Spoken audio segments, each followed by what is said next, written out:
So, I know this is the most unoriginal thing ever, but actually, I have a lot to say on Sonic 1, and it's stuff that I haven't really heard anyone else bring up, and addressing a lot of common misconceptions about this game.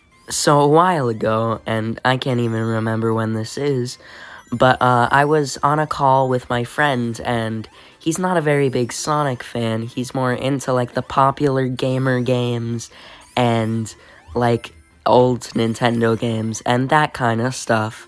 So we were talking about Sonic games, and he said his favorite Sonic game was Sonic 1, and I don't really like Sonic 1 that much. So I was trying to like defend my point of view, and he actually brought up a really good point that I want to talk about. He said that you can't be more original than the original, and I think what he means by that is like, you can't be more like Sonic 1 than Sonic 1 is. So I can't really say that other games are more Sonic than this, because this is the original Sonic. And I do think that is true to an extent, because I think I was believing like a common misconception about Sonic 1, because a lot of people say, oh, Sonic 1's bad because Sonic isn't fit for platforming, Sonic is not fit for this type of gameplay that Sonic 1 tries to shift onto it, and Sonic 1 is very slow-paced, and I do think that the game's slow-paced, and this game does get some things wrong, but it's not because of the platforming. Sonic is a platform character, so I really don't like it when people say Sonic isn't fit for platforming. Yes, he is. He traverses through these levels just fine. People say that Sonic 1 is really different from the other Sonic games, and it's not doing Sonic things. But actually, this game is doing Sonic things. It's just not doing a very good job at it. Take a look at Spring Yard Zone. You might not notice this on your first time playing the level, but actually, if you go over to this spring right here and you bounce off of it, you'll notice that it sends you pretty high, and you'll see a platform by it, and if you can get onto that platform, there's some speed chutes, and this is already pretty cool in itself.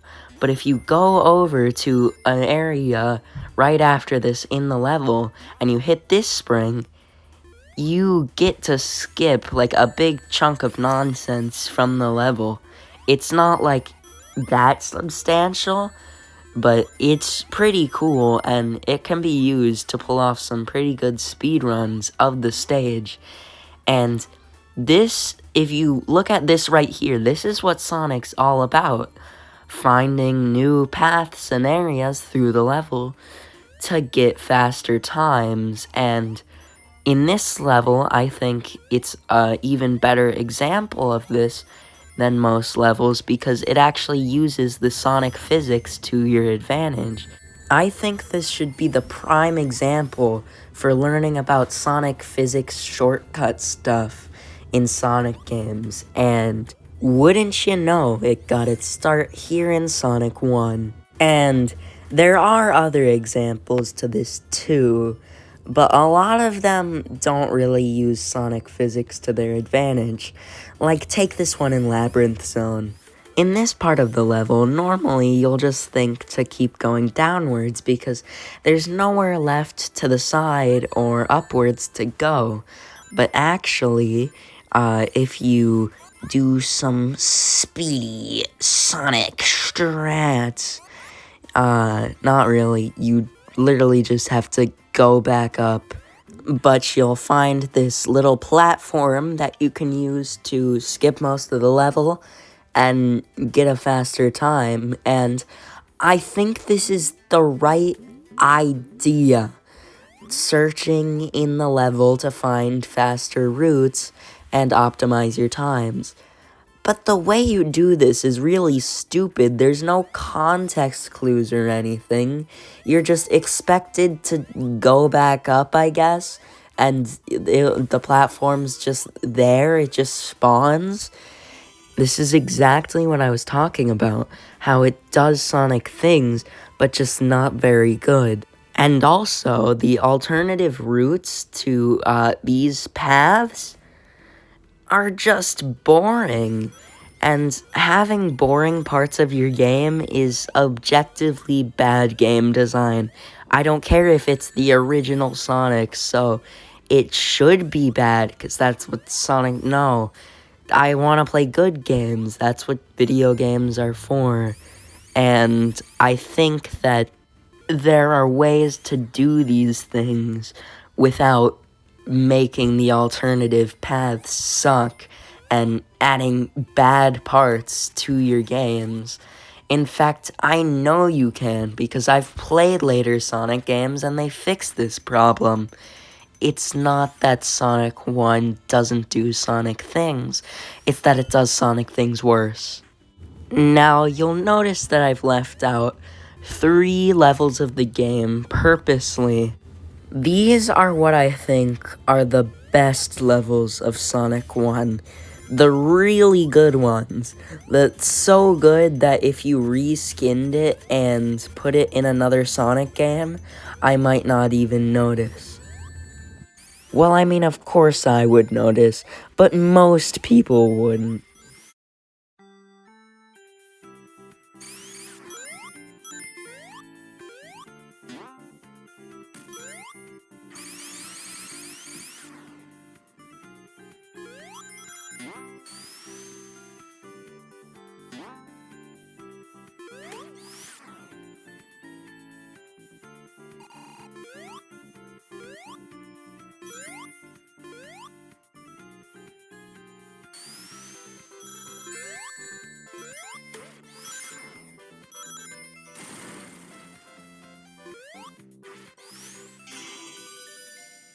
That right there is the peak of Sonic 1, and a lot of other zones have this too. Green Hill, I think, in particular, does a really good job at it. But I think Scrap Brain Zone, actually, the final zone of the game, and one a lot of people don't really like that much, is really interesting, actually, because you can tell it's a Sonic 1 level. It has a lot more platforming, and it's a lot more rigidly designed than some of the other levels like Green Hill or Starlight. Yet it's one of the best zones in the game. Scrap Brain Zone, I think, is a perfect demonstration of how you can be more like Sonic 1 without making me bored out of my mind. And this zone does have some of the physics-based shortcut things that I was talking about earlier.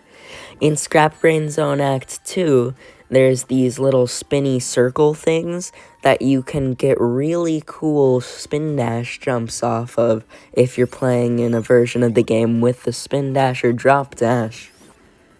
I think most of the people who don't like Scrap Brain Zone just have a really bad skill issue. Because, yeah, this zone's a little bit more challenging than the other zones, but it's also really fun when you learn it. And actually, passivity traps, another thing that was added in the later Sonic games, where the game punishes you for being mindless in your gameplay, originated here at the very beginning of Scrap Brain Zone Act 1. If you just spin dash off that cliff, you're gonna die. And in the original game, I gotta assume it was much easier because you didn't have the spin dash, so you really had to pay more attention to your platforming, and you were a lot slower. But still, I mean, it's cool that it's there. But now, after talking about the level design for so long, let's talk about the bosses. How are they in this game? They're terrible. Most of them you can just kill easily, and some of them are just like boring waiting games. Such riveting gameplay, I know. And there's also the special stages. If you get to the end of the stage with 50 of the game's collectible, then you will hop in a big collectible and it will take you to the special stage. And this is also kind of like bad and boring, and it messes up the pacing like quite a bit. I don't like it. In fact, just because I don't like the special stages and the bosses, most of the footage that you've been seeing, not the footage that's on screen right now, but the footage that's been playing for the entire rest of the video, was on time attack mode, because in Sonic Forever, which is the best version of the game and the version I'm playing here, there's a time attack mode, and that cuts out all of the bosses. So if you're planning to play Sonic 1, I would suggest just getting Sonic Forever, the enhanced version of the mobile remake of the game, and just playing all the levels in order in time attack mode. That's what I did for this video, and it worked just fine. Anyways, that's it for my Sonicking in this Sonic day. I hope you have a good Sonic evening in Sonic Town. Good Sonic, bye.